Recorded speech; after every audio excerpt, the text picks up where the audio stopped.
إسلام كان إنا دابتو في وان كان دلغان استوين دندا إنه راك دوفه ربي ملين وان بينهم كم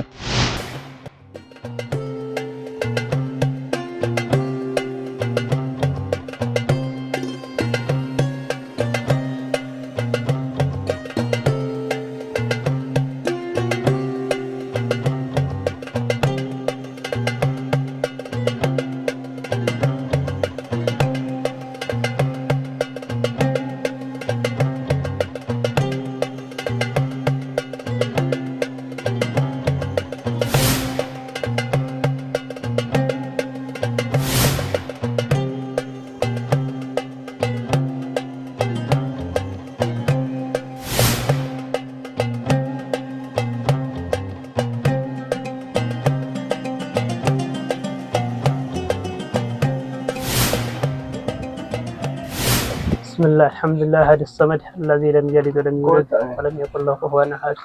اما بعد الله وأنت مستعيني نك أجل شكرا سيد الأميني إلمام بودتنا ندال سيديني الله أنت مستعيني نك أجل شكرا سيد الأميني إلمام بودتنا ندال سيديني. بسم الله مقان كيا خالد أبي جدما أكو مسان إدون لو تكيامو أنا زايد دغدا غند سمبروت إدون الكتاب قراجرو مقالات أفجلا أنا زايد دغدا كسترغم مسجد مكاني سا مسجد فردوس جدام أستاذ كأنك نبرسيسان أستاذ شيخ سيف الدين تسو جدام برتوني دبتو كوفيشان تمجلان كلا. السلام عليكم ورحمة الله وبركاته. كبجمتوتا أبولوتا مسلمة حرق سينا مسجد لبو حواسات تجاجلات رتوكو إسنيف قونا سغلينا موتولد تلفني في قلبي أمانتيتين أكدا جفتن إسن أفيرا باكي كن bakka abdiin itti dhalatu bakka dhaloon itti araaramu waggoottan dheeraa dura masjida tokko humna tokkummaa hawaasaatiin dhaabbate. Masjidni takka jedhamee barri jalqabamee ijaarame bara 70. magaalli kun magaala Caffee Jilaa jedhama. Magaalaan kun magaalaa urmiin dheertuuti. Akka urmiitiif fagoo haga urmiin dheersallee guddatu illee baattu. Masjidni magaala kana keessa malee magaala kana duuba gandummaa magaala kana jala jiru baadiyaan gandala magaala kana walitti oddoo seeraa hirree ganda sadiinga kana keessa masjidni kana malee hin jiru. Seenaa ijaarsa masjida Alfirdoosi ganda Caffee Jilaa keessatti argamu amma inni kun ka argitan masjida Alfirdoosi ka jedhamu kana. Hawwii kenna ijaarsi masjida magaalaa kana masjidni kun udda ijaarame tura sababa hawaasni harka qal'eessa ta'eef akkasumas sababa ammoo alul khayrii ulumaa galatti wanti waa nama gargaaru nun beekneef xiqqoosii magaala irraallee hiituu jirraa akkasumas wanta uummanni olii oofu kanarraallee xiqqoosii teknoolojii kanarraa xiqqoo duubatti hafaa jirra na fakkaata. Kanaaf inshaallah rabbi nu haa laafisu hunduma keenna. Nuti ammoo hawwii qabnaa, hawwii ijaarsa masjidaa qabnaa, akka masjidni nu ijaaramu barbaadna yoo rabbi fedhe inshaallah. Masjidni sun nu xiqqaatee ani nullee warrummaan amma kun waliin ijaaru kun biyya keenya dhufee jennaan asii kaanee haga Hasallaa waliin deemnee Sheekh Abdulqaadir Tolaa jedhamanii warra madarasa kana duukaa deemanii osan ijaaran.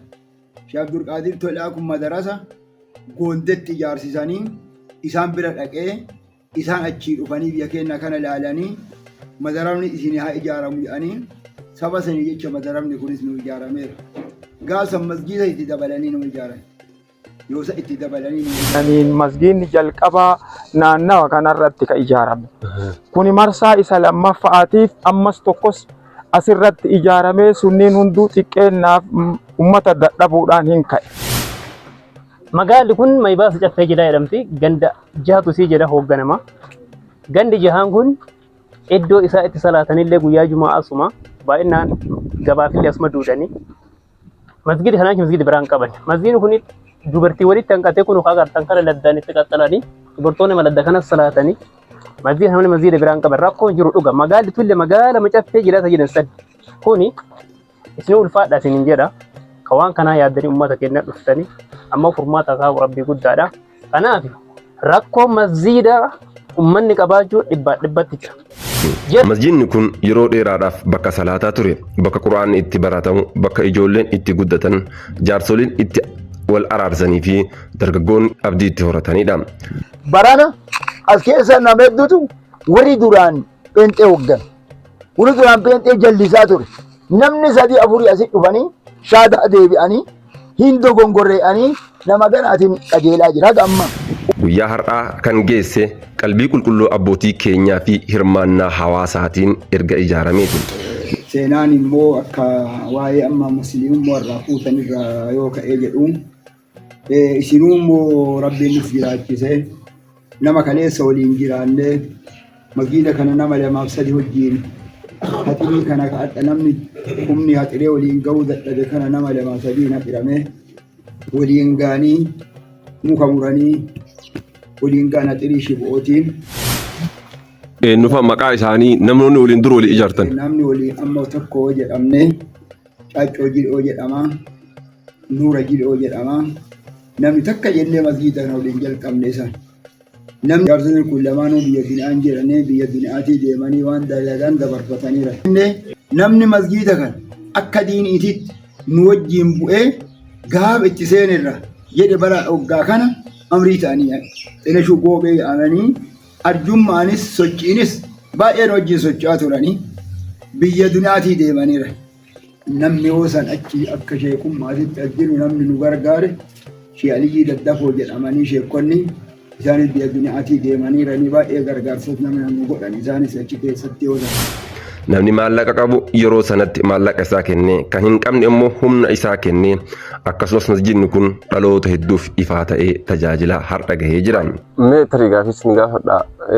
Masjiidni kun asitti ijaaramu isaatiin bu'aan diinii bu'aan inni hawaasaa buusaa ture maal fakkaata ture? Akkamiin madaaltan akka nama amantaatti tokkotti akka nama sagantaa daawaa garaagaraa hordofu tokkotti bu'aan inni hawaasa naannoo kanaaf buuse keessaayyuu ilmiif diinii naannoo kanatti mul'isu qabatee bu'aan inni buuse maal qaba ture? Ammas gara fuulduraa masjiidni guddaan tokko yoo ijaarame rakkoowwan akkamitti isinirraa hafa jettanii yaaddu? Masjiidni kuni bu'aan masjiidni kun ijaaramu argame uummanni kuni uummata dura aadaa bultu. Uummanni kun uummata lagatti deemee waan gargalaa booraa bulee falataa akkasitti fayyadamu ture. Kan masjiidni kun ijaarame uummanni aadaa qofaa duuba hawaasa irraa deebi'ee diina tas garagalee as keessa ibaadaa godhaa ture. Sheekan mindeeffataa galfataa akkasumatti ijoollee irraa qaraasifata akkasii fayyadamaa tumarii deemee ammoo bu'aa masjiida kana irraa arganne keessa ijoolleen hedduu qaraanii asii hin bahanii achi booda ammoo bu'aan sababni masjiidni kun ijaaramu argame aalimni amma agartan kun xalabaan ilmii kan amma nuladda jiran kun aalima tozira hadha akka tasaa karaa deeman malee aalima nama haqa sunnananii barsiisan tozira keesseeffadii jiran maqaan aalima guddaadha gaaf rabbi sifide gaaf bira arguu dandeettanii bu'aan masjiida kanaa gabaamatti deemee sadarkaa aalima guddaatiin nu gahe. Aalimni kan halqaa uumanii asitti barsiisaa jiran boota itti barsiisan asuma keessa boota isaa itti barsiisaa jiran illee kanaaf bu'aan isaa hagana jennee lakkoofnee hin xumuramu bu'aan masjiida guddaadha. Uummanni duraan sakkaraamiin karaa keessa deema hedduun isaanii sababa masjiida ijaaramuutiin aalimman du'aan garaagaraa taa'aa turan sheekan garaagaraa daawaatti godhee asii deebisanii nama baay'eetu sababa inni asii ijaaramuun qajeele waan ta'eef bu'aan isaa guddaadha. Uffatotti ammoo gaafa masjiidni guddaan nu ijaarame wanti nuti yaadnu sadarkaa madrasaan kutaa tokko kaasee hanga 12 yookaan kan yuunivarsiitiin nu banamu abdii qabna. Maami rabbi waa hunda dalagu waan ta'eef rabbi kenna rabbi qabna. Bu'aa sadarkaa san hin geennaa jennee yaadna. Sababa aalimni as galuuti amma mayi baasan naannoo jiran sunnaan ciin isaanii sunnaan duuti isaanii sunnaan amma jammarame jira umman. Guddaa aalimni as galee jechuun bu'aan jiru bu'aa gana jedhamnu ijoollee duraan ijoollee jalbaaba ijoollee niqaabaan hin dharraan. Amma yoo dhiqaate ijoollee 30 ol ijoollee niqaabaa bichaan jechuudha. Ijoollee asii qaranii qur'aana buusanii shamarran mulqaraasuu danda'anii jiranii kanaaf bu'aan masjiida kanarraa argamne hammana jedhee isinitti bu'aa guddaadha. Bateen masjidul firdoos masjida ganda caffee jilaa hanga har'aatti lubbuu hawaasa muslimaa naannawa kanaatiidha. Garuu yeroo waliin seenaanis yeroo waliin jijjiirama. Ijaarsi waggoottan hedduudhaaf tajaajilaa ture har'a dulloomaa dhufee jira. Guyyoottan akka salaataa jum'aa fi ramadaanaa ummanni masjida guutee alatti bahuudhaan salaatuudhaaf dirqamaa jira. Magaalaa kana keessatti masjiidni jiru tokkichuma kana.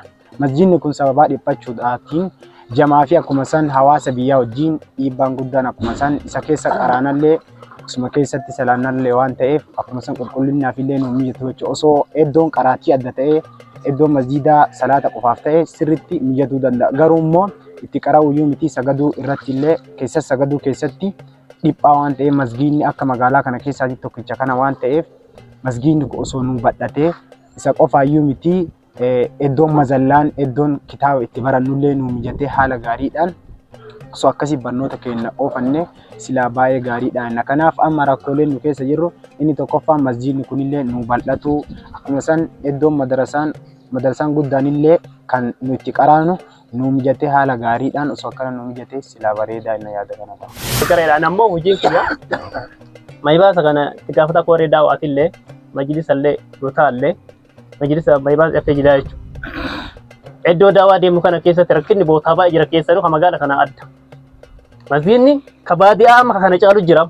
Masgiidni ofii baadiyaatti itti himamaan ganda kanatti ganda caffee burqutuuti badhinaan kana caala. Uummanni keessa salaatoon moota diqqa. Odoo magaala kana ta'e haga walakkaa kana walii irraa hin fudhata. Masgiidni baay'ee diqqaadha. Kanaaf rakkoon masgiidaa dhibbatti jira. Biyya gammoojjiiti magaalaan caffee jilaaf baadiyyaa jedhamtutuuni haga isiini magaala isiini xiqqoo irra namni isii keessa jiru ummata baay'ee ummata miliyoonas ta'u ummata miliyee baadiyyaaf magaalaa irratti amma sa'aatii ammaa irraa guyyaan hadhaa jum'aa waan ta'eef irra caalaa ka isa keessa jiraaturra ka aduu kanatti boba'utu irra jira. Ka aduu kanatti boba'u dhibamaan as keessatti bobaya ka fayyaa qabu as keessatti bobaya warri dhiibbaa dhiigaa qabu as keessatti bobaya nama baataa as keessaa fuudhanii gara gaaddisaa sissantu jira. Akka carraa namni ganama seente hin argatti kun gaaddisa kanaa fi raasaa barbadaaya kanarratti ka boba'u. Masgiin in dhiqate jechuudha dhiphina qaba. Qalii jimaata irra salaatu raasaan kun muluun guutuu ta'ee salaata jechuudha. Raasatti aduun yeroo roobaa roobni raasattu yeroo bonaa ammoo awwaara kanaa fi aduun raasatti miidha jechuudha. Sababa kanaaf amma kun humni keenya dadhabee dhagaa tanniinii fi kadhannee tanniin jijjiisineeti keessa isaa hidhuuf jechuudha. Manzallaa isaan itti baratan masgiida isaan itti baratan bakkee kana yoo danda'ame akka adda bahuutti yaalii goonee amma dadhabee humni keenya as dhaabataa jira. Akkuma san masgiidni axiriin kunillee caccabeera kan yeroo duraanii haxiramee jedhe amma humnaaf dadhabnee caccabina isaatiin babal'aa jira jechuudha nu jala. Ji'a Ramadaana isin ajaa'iba. Yoo Rabbi isin fide dhuftanii argitan. Duraa duubni isaa guutamee uummanni aduu keessatti salaata. Akkas taajjudallee taraawillee akkuma sani hanqinni bootaa salaatii dhabuudhaan rakkoo guddatu jira waan ta'eef waan kana yeroo dheeraa dhoobbotaa turre dhaabbilee garaagaraa nu bira gahuu hin danda'anii yookaan tola ooltonni garaagaraa warra dajjii fi tola oolaa garaagaraa nutti dhiyaatanii nu gargaaruuf daandii hin qabnu. Bootaan jirullee bootaa argitan kana kanaaf rakkoon dhibbatti jira. Yeroo gannaa rooba jala dhaabbachuudhaan yeroo bonaa immoo daaraa bubbee fi aduu jala dararamuun waan baramaa ta'eera. Kanaafuu dhiphina qabaachuun isa yaqiina. Dhiphina qabaatuun isaa waan goonuuf waan taanu dadhabne malee dhiphinni isaa nama muraasa magaalaa tanaa osoo hin taane nama baadiyyaaf dhufu gahaa miti. Rakkina guddatu jira gara masgiida hunduyyuu nu fooyya'ee bakka masgiidaa kanaan hanqinni nu qabnu amma uummatni magaala kanaatii fi uummanni baadiyyaaf magaalaa kun hanqinna masgiida kanaati rakkoon guddaan nutti jiru amma eenyutti akka iyyannus nu toluu didee. Rakkoon kun salaatatti qofa osoo hin taane kabaja nageenyaa fi tokkummaa hawaasa musliimaa irratti dhiibbaa uumee jira. Namoonni yookaan jamaan asitti mul'atu kunniin jamaa barnoota diin barachuudhaaf biyyoota garaagaraa irraa biyya fagoo irraa fageenya distaansii Baal irraa Jimma irraa biyyoota garaagaraa asii kara Arsii lixaa Shaashamannee kanarraa barnoota diiniidhaaf ba'anii diinii asii barachuudhaaf aalima keenya aalima guddaa Sheekh Seyfaddiin Tusuu nama jedhamu irraa barnoota ilmii yookaan barnoota diinii barnoota shari'aa barachuudhaaf warroota asitti argamanii yeroo kana keessatti ammoo isaan iddoon bultii isaanii iddoon barnoota isaanii qulqulluu itti hordofan sababa hanqina masgiidaatiif ijaarsa madarasaa as keessa dhabuudhaan hanqinoonni garaagaraa hin jiranii. Masjid al-Firdoos haaromsuun filannoo jalqabaa miti. Hawaasni mul'ata biroo qaba. Fedhiin guddaan masjida moofaa kana tajaajila qaraatii quraanaatiif akka oolu taasisuun lafa bal'aa irratti masjida haaraa kan isa ammaa caalaa guddaa fi hawaasa hunda hammatu ijaaruudha. Kun abjuu qofa osoo hin taane mul'ata dhaloota boruuti. Haalli teessumaa iddoon mazallaa iddoo silaa kitaabni itti qaraamu nuun mijanne nuun tolle waan ta'eef masjiduma keessatti qaraanaa jechuudha. Masjida kanatti aansee masjidni kun gaafa nuu milkaa'e osoo madarasaa yookaan manni barnoota shari'aa mas keessatti ittiin darasaan kun yookaan warroonni ilmi barachuu ba'an kun isaaniif gahaa ta'e itti baratan mana balbala 4-5 isaaniif barnoota isaaniitiif qulqulluu akka itti argataniif akka nu ijaaramu fedhii fi hawwii keenya akkasumas fedhii uummata musliima magaalaa Caffee Jilaaf naannaa asii jiranii kanaati. Kanaaf ummanni ummata guyyaa guyyaatti dabalaa deemaa jiru. Ummanni kun dura aadaa keessa ture akkuma isin hime. Dura aadaa keessa ture. Aga aadaa irraa deebi'etu manni diinitti as deebi.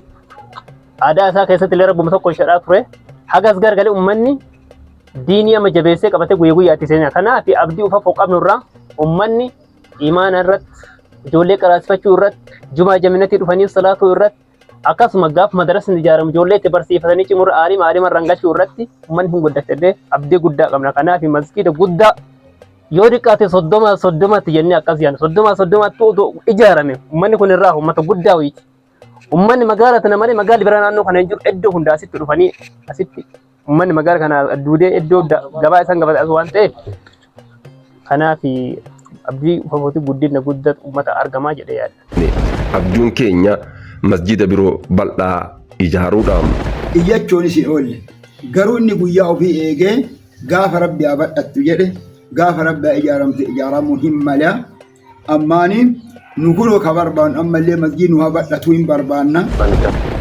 Akka hawaasa naannootii wanni nu barbaannu karoorri nu qabnu masjida bal'aallee ni barbaanna. Hordoftoonni amantaa Islaamaa hundi waan kana rakkoo kana nu bira dhaabbatanii nu gargaartanii iddoon mazallaan itti qara'amullee akka nuuf ijaaramu masjidni kunillee akka nuuf bal'atu waa maraanuu akka nu bira dhaabbatan akka nu gargaartan muslimni wal qaba waan ta'eef akkuma nabiin dubbatanii sallallahu alaihi wasallam al mu'minu lil mu'mini kal bunyaanii jedhan mu'minni namni rabbi amane tokko nama rabbi amaneef akka ijaarsaati akka jaarmayaati jedhan. Kana jechuun immoo manni tokko yoo ijaarame wal qabee wal keessa dhaabbatee dagaliin itti qabamee jabaatee dhaabbata. Mu'minni illee akkuma isaa waliin tola wal bira dhaabbachuudhaan wal gargaaruudhaan tola waan ta'eef waan kanaaf rakkoo kana nurraa akka furtan baada rabbiitti isi abdanna waan ta'eef uummanni hawaasa musliimaa martinuu rakkoo keessa jirru kana iddoo qaraatii deebisee masjida kanallee deebisee akka nu bira dhaabbatanii nu gargaaranii formaata nukaan isaanirra barbaannaa jechuudha maqaa rabbii guddaati. Bara 74 keessa ijaaramee erga sirraa kun hagaadhaa kana jira amma waggaa gara 44 akkana ijaarame. Mee asiinuu isin bulchiinsa gandaa turtanii lafa kana isintu bulchiinsa yeroo turtanitti aangoo nama aangoo harka qabtu lafa qooda'oo sana. Lafa hektaara meeqa kennitaniif lafa kana uummata kana? Masjida kanaaf. Nu irtaara lamaan gaa'inee akka irruma dhaabanne irtaara lamaan gaa'inee itti kennine gaafa. Irtaara lamaan gaa'inee. Irra dhaabannee masjidaaf irtaara lamaa hin gaa'aa jennee kennine. Ammoo deebi'eeti manni itti marii koreen as keessaa marii godhu illee ijaarsa hin barbaanna akkasumas haxirii haala mijeeffanneeti. Walumaa galatti mee ergaa dabarsitan hawaasni musliimaa idil addunyaarra jiran hawaasni biyya keessa jiran ummannummaan oromootu musliima ta'an bakka bakka jiran sagalee teessan yookiin ergaa teessan tana yoo dhagahan tumsa akka isin bira dhaabatan piroojeektii ijaarsa kanaaf koree ijaarratanii kaatanii jirtan waan ta'eef koree kanatti amanamummaadhaan rakkoo tokko malee sodaa tokko malee gumaacha isaan irraa barbaachisu rabbiif jecha waan ijaarsa masgidaatiif niyyatuu qaban akka niyyataniif yaamicha isin gochuu qabdan akka dabarsan isin irraa barbaada. Rabbi isinii haa laaffisu ummata kana yaadaa fi nu bira dhaabadhaa rakkoo masjidaa bichaa miti rakkoo deeggarsa aalima kennaallee hattani kun akkuma marii fagartan kana waan bira dhaabannuu dhabnee amma sadarkaa noorkaa bayiitti deemaa jiranii kana waa hundaafuu bootaatti barsiisallee dhabanii masjida kana keessatti barsiisan iddoo halqaa iddoo biraatti barsiisan jiru. Uummanni kun asuma salaatallee iddoo isaatti barsiisallee asuma keessallee ummata hanqatee akka garta kan hukumaa garta kan uummanni alatti salaata waan ta'eef kanaaf nu bira dhaabbata hunda nu deeggareedhaan uummataan sochoosuu waa hin danda'amneef akkasumas qaamni barbaachisu deeggarsa nu godhee akkuma jedhamu musliimni gogaa tokko foon oliiti waliin tola akkuma ijaarsi manaa dagaleen tolu deeggarsa nu godhe akkuma idil addunyaatitti haala barbaachisu odoo nu bira dhaabatee waan jedhu yaada qabna. Garuu dhugaan amma jiru ifaadha. Hanqinni maallaqaa tarkaanfii sanatti siquu hin dandeessifne. Waan amma taqabne tanaa waa achi bahuu dadhabnee dhaabbataa jirruufi tanumayyuu jalaa dhufnee atleast sirreeffannee masgiida badhaallee karoora itti qabna jechuudha ufafuuf. Rakkoo kana tokkummaan maqsuun akka hawaasa musliimaa tokkotti dirqama hundaati. Koreen bulchiinsa masjiidaa fi hawaasni wal ta'uudhaan walii galanii jiru. Mee uummata biyya keessaniitiinis akkamitti dammaqsitanii uummata biyyaa akka hirmaatee ijaaru gochuudhaaf qophiin isin qabdan maal fakkaata akka biyyaatti? Nus akka biyyaatitti uummata keenya akka socho'u uummataan hirmaanni durallee socho'uu hirmaachuu fi yaada qabu. Waliigalteen kunis akka dhugoomuu fi sochiin adda addaa dursee jalqabamee jira. Nuti ammoo waan akka dawaa wayii goone waan akkasiitiin bu'uursineetiin waamachuu dandeenya jechaadha. Egaa yaada qabaatu uummata yaada qabu kana uummata gaafa uummanni ol ga'e waan akka kunoo guyyaa iidii kanarra ta'ee uummata xiqqaa guddaa guyyaa walii qabu. Kan uummataan geenne uummata akka hirmaatee masgiida kana ijaaruu hirmaannaa uummataallee akka itti makamu. Kun hojii nama tokkoo miti, kun hojii hunda keenyaati. Gama biraatiin dareewwan madarasaa ijoolleen quraanaa itti baratan jalqabamanii jiru. Garuu hanqinni maallaqaa hojii kana daangesseera. Akkasumas dallaan masjiidaa guutumatti xumuramuu dhabuun nageenyaa fi tajaajila masjiidaa irratti rakkoo uumaa jira. Hojiiwwan kun hundi ammas tumsa eeggachaa jiru. Qooda fudhattoonni masjidul firdoos ergaa tokko qabu. Assalaamu alaikum warahmatullahi wabarakatuh. Aniin maqaan kiyya Muhammad Qataaraa jedhama. Koree masjidul firdoos magaalaa Caffee Jilaa barreessaadha. Akkasumas sagantaa kana yookaan qophii kana fedhii fi yaada uummanni musliima magaalaa kanaa yookaan masjida kana irratti qabu akkuma calqaba irraa kaasee hanga ammaatti ibsamaa ture. Uummanni magaalaa kanaa masjida isa gitu yookaan masjida isa danda'u dhabuudhaan darartii adda addaa aduu keessatti ganna roobaan darartii adda addaa argaa ture. Darartii kana keessaa yoomuma baanaa qaamni nu deeggaru wayii yookaan ammoo dhaabbata wayii yookaan garee wayiillee yoo ta'e qaamni nu deeggaru wayii jiraate nullee waan qabnutti dabalannee osoo masjida guddaa magaalaa kana fakkaatuu fi uummata kana danda'u ijaarannee waan jedhuun hawwii yeroo garagaraatti ibsataa turanii. Hawwii san ammoo amma rabbi nu haa laaffisu itti ijjannee itti seennee masjida magaalaa kana fakkaatu arbaan barbaa yookaan 40 ijaarannee magaalaa kana keessatti amantii keenya babal'ifannee ittiin geggeeffanna waan jedhuun hawwii kanarraa yaada ibsataa jiranii. Ani waan taqaaquu barbaadu guddaa waan qaaquun qabu jaarsonnis manguddoonnis qaaqanii koree tanaan dura an haarawaa dhufetti kunoo rabbi kanaan nu ga'e irra caalaa wanti manguddoonni qaaqaniif wanti amma yaadne abbootiin garagaraa qaaqan kana caalaa waan qaaquun qabu ammaani wanti amma jedhamee wanti sagaleen achi lufe kana caalaa akka rabbi nu milkeessee akka rabbi harkaan nu ga'u akka rabbi waa hunda nu gargaaru abdii isinii qabna. Warri sagaleen kun bira ga'u warri waa hunda bira ga'u warri amantaa musliimaa hundi akka idil addunyaatitti akka nu gargaartan jenna. Ummanni keenya kunoo aduu keessatti dararamaara, roobaan dararamaara, aduun dararamaara. Bakki masgiidni kun yeroo dheeraa waggaa 20 ol masgiida laakka'e. Kanaaf ummanni waan dararamaa jiruuf akka magaalaa kanaa odoo hin taane akka gandoota naannoo kanaatitti ollaa kanaatitti guyyaan Jum'aa guyyaa magaalaan Jilaa itti dhaabattu waan taateef gandootni Adarii asis salaataa, Koche Bore asis salaataa, Caffe Burqitu asis salaataa, Bashiiraa Caffaa asis salaataa, Aalutu asis salaataa, Abbayyii Dandabaa asis salaataa gabaa godhachuu waan dhufaniif sababa naannoo kanaatti marfamee fi masgiidni keenya akka magaalota gugurdaatitti odoo guddaanuu ijaarame namoonni itti fayyadama magaalaa kanaaf gabaallee waan tana taatee fi sababa kanaaf kun masgiidni nu jala hir'ate 40 jedhamu kunu akka haala yerootiif laalle malee odoo 50 nu ta'e akka naannoo itti fayyadama naannoo kanaati waan ta'eef jamaan asirratti quraana baratu kun naannoo masgiida gandoota ollaa hunda asii ba'aatiin achitti guyyaa Jumaa kana waan salaachisanii fi kunooti gandi kun magaalaan kun waan naannoo raabsaa gandoota kanneenii waan ta'eef kana caalaa jaarsonni illee dubbatanii namoonni hundinuu dubbatanii taaniin warri rabbi sagaleen kunniin bira gahe hundi kunooti amaanaa rabbiiti. Haaromsuun filannoo jalqabaa miti garuu yeroo ammaa dirqama ta'ee jira. Kana malees masjida guddaa haaraa ijaaruu irratti xiyyeeffannoo addaa goonee hojjechaa jirra. Deeggarsa hawaasa musliimaa fi hawwaannaa keessan irratti hundoofnee tarkaanfii keenya gara masjida haaraa kan isa ammaa caalaa bal'aa fi hawaasa hunda hammatu ijaaruu ta'a. Kanaaf hundi keessan maqaa rabbii guddaatiin yaamicha kanaaf qixaan akka nuuf awwaattan isin gaafanna. Nu bira dhaabbadhaati nu gargaara isin jenna qaamni waan kanaaf sochootan rabbi jazaa isin haa deebi'u. Akkuma rabbi quraana fi keessa dubbate man amila saalihan falinafsihi jedhe namni kaatottuu darganas ofiitiif jedhe famayya amal misqaala zarratin khayran yara jedhe namni hanguma firee danqalee yookaan hanguma mixii diimtuu toltuu hojjetee jedhe isin argata rabbi jedhe. Kanaan nu bira dhaabbadhaati nu deeggara isin jenna ummanni rakkoo isaa dhibba jira guutuu jira jechuudha. Musliim akka musliimaatiitti nu hirmaatee nu gargaaree haa ijaarullee barbaanna. Kaleessallee musliimni humna tokko kaleessallee kan ijaarame kan haxire kana fakkeenyaaf gaafa ijaarru jalqabne hirmaanna maganda kanaatiin jalqabne haxira bolokeettii kan gaafa kan ummata itti gaafanne masjida dhadhee itti gaafanne hirmaanna ummataatiin masjidni asirra argitan kun asirraa ka'ee zuura lafa kana badhatu kana ijaarame hirmaanna ummataatiin. Kanaaf uummanni musliimaa hundi bakka jirutti odoo nu gargaarsa godhanii hin barbaanne jechuudha yoo rabbi isaan gargaareetiin jedhe. Ammaan nullee guyyaa nu deemsu rabbitu beeka.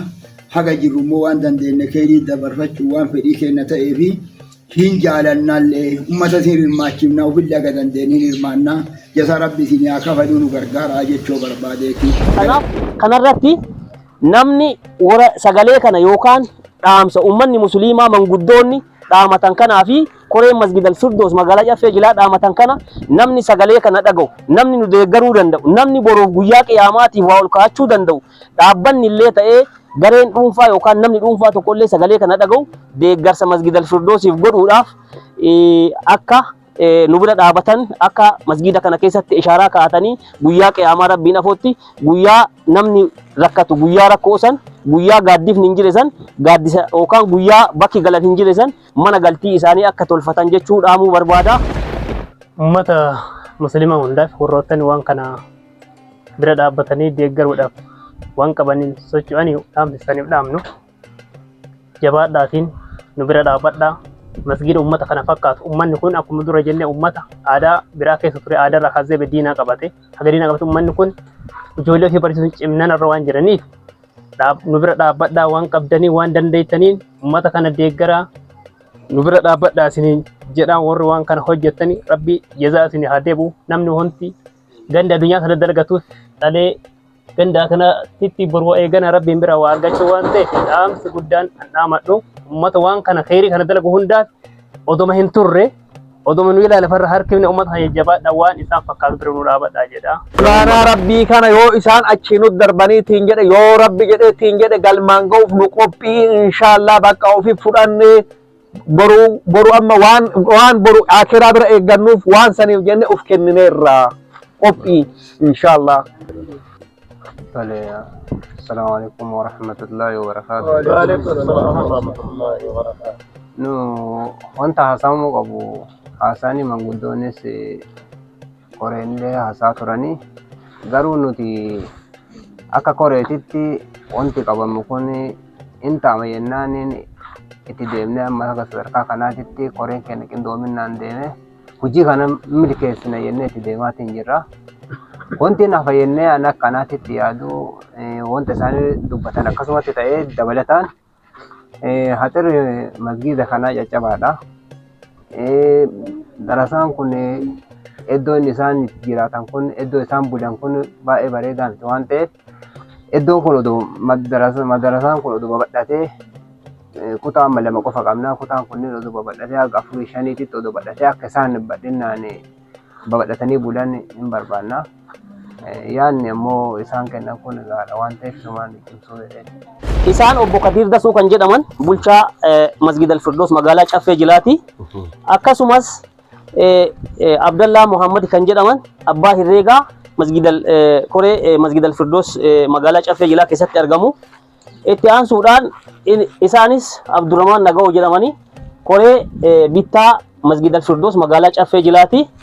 Itti aansuudhaan namoonni biroollee isaanillee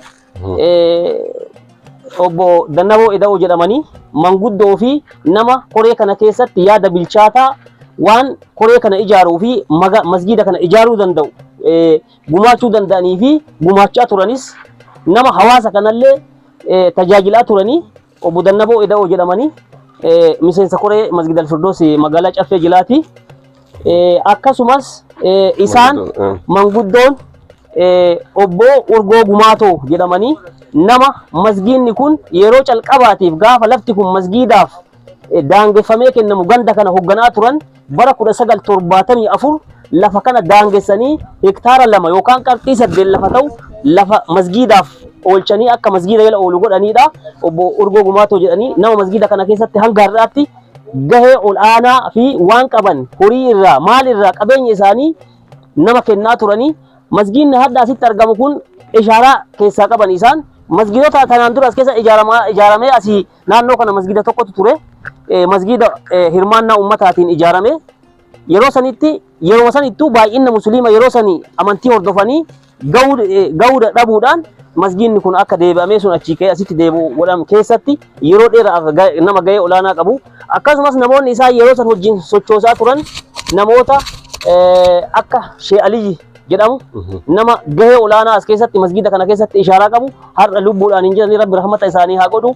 Nama akka Caacoo Jiloo kan jedhaman manguddoo yookaan abbaa amantii nama hordofaa ture nama akka Nuura Jiloo jedhaman masgida kana keessatti yeroo masgida kana daangessanii lafa masgidaatiif kenname haxira humna isaaniitiin aanannoo haxira yeroo sanitti lafti ittiin haxiramuu danda'u jedhanii aanannoo naannaa kana zuuriyaa masgidaa kana hunda humna isaaniitiin kafaltii tokko malee boru rabbiin biratti waa kaa'anna jechuudhaan haxira kana guutuu haxiranii ashaaraa kaatanii masgida kana keessa nama ashaaraa qabuudha.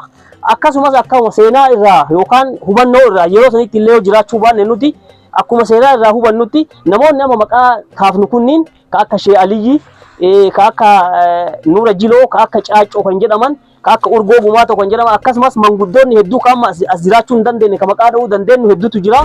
Hojii ijaarsa masjidaa kana keessatti qooda keessan kennuun akka nu cinaa dhaabbattan isin gaafanna. Namni sagalee keenya dhaga'u ummanni keenya hunduu sagalee keenya hin dhagaya jennee yaadna. Maaliif nu dhagayan jennee yaadna? Nus musliimni walirraa dhaga'allee jechuu seera shariyaa keenyaatitu itti jira. Masgida kamiyyuu ta'e deeggarsa biyya alaa kamiyyuu ta'e musliimni bakka jirutti akka deeggarsa nu godhanii fi akka nu bira dhaabatanii fi labsannee sosocho'uu hin dandeenya waan jennu yaadna. Sagaleen ummata musliimaa walirraa dhagayaa jedha. Waan walirraa dhagayaa jedhu kanaaf nurraa dhagaan jennee yaadna. Yoo nurraa dhagaan immoo bu'aa nuu buusan waan jennu waan akkanaa hin qabnu. Masjidul Firdoos yookaan naannoon magaalaa Caffee Jilaa hanqina masjidaa qabaatuun baay'ee kan dararamaa turre. Erga as hojjetaa fayyaatiin ganda kana dhufeeyanii erga as dhufeeyyuu ummanni naannoo kanaa duraanii warra kufrii jala warra lagatti deemu warra odaa muka jalatti waaqeffatu turanii amma dhibbaaf dhibbatti immoo kufriin sun buqqa'ee erga aalima keenya galfanne aalima Ustaaz Seefaddiin Tusuu erga galfanne jamaa 200 qabatanii dhufanii tokkocha qabnutti gurgurree galfanne maaliidhaaf kufrii kana buqqisuudhaaf ummanni dheebuu amantii guddifatuu kana seeraan qaba. Tokkocha qabnutti gurgurannee galfannee amma immoo bakki isaan bulanii fi masjiidni nutti dhiphate halkanii fi gannaa fi bona keessatti aduu fi roobaan dararamaa jirra. Qaamni dhimmi kana ilaallatu NGO yookaan immoo dhaabbanni dhuunfaallee yoo ta'e garee irratti illee online warri amantiin kun isaan quuqe akkasuma immoo galaa boruu hin arganna jedhee warri dhibbaaf dhibbatti itti amane masjiida Firdoos bira nu dhaabbatee hamma silaa masjiida ummata kana fakkaatu ummata kufrii gadi fageeffattee turte isa hiddaan buqqisee dhibbaaf dhibbatti as dacha'ee amma bakki dhaabatu bakki taa'u dhabamee rabbitti boo'aa jiru NGO tokko rabbi sababa godhee nuu fida abbaa qabeenyaa tokko nuu fida aga alul keer ima iyyaa jirra qaamni sagaleen kun bira geettu hundi amaana masjiidni Firdoos koree uummatee ofirraa kaanee waggaa waan qabnu itti gurgurataa itti deemaa jirra waan isaan nu bira geessaniin amaanaa kana dhibbatti oolchuudhaaf waadaa rabbiiti warri qaamni warri sagaleen kun bira ga'e akka nu bira dhaabbattanii jechaadhiif assalaamu alaykum warahmatullahi wabarakatuh jazakumullahu khairan masgida baddaa hin barbaanne humna keenyaaf hin dandeenyu malee kaayyoon keenya silaa masgida baddaallee ni barbaada. Warra arjoomuuf ka biyya keessaa ta'u ka biyya alaa nama muslima ta'ee ijaarsa masgidaa kana fuuldura dhaabadha jedhuuf du'aayii akka gootan gabaasitanii dhufu. Nama afoo dhaabadha jedhuufi jasaa rabbi isaanii haa kafalu duniyaanillee akiraanillee warra masgida ijaaree rabbi isaanii ijaaru. Du'anas rabbi isaanii ijaaru akiras rabbi isaanii ijaaru biyya duniyaa birumaa deemanii boru jeennataan rabbi isaanii ijaaru jedha Firdoosii rabbi isaanii seesisu.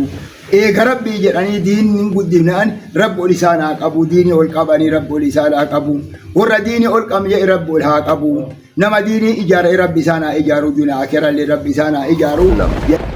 Viidiyoon kun hiriyoota keessanii fi hawaasa muslimaa idil addunyaa irra jiran hunda bira akka gahuu fi koppii liinkii fi riipoosti gochuudhaan sadaqatul jaariyaa fi abdii dhalootaaf murteessaadha.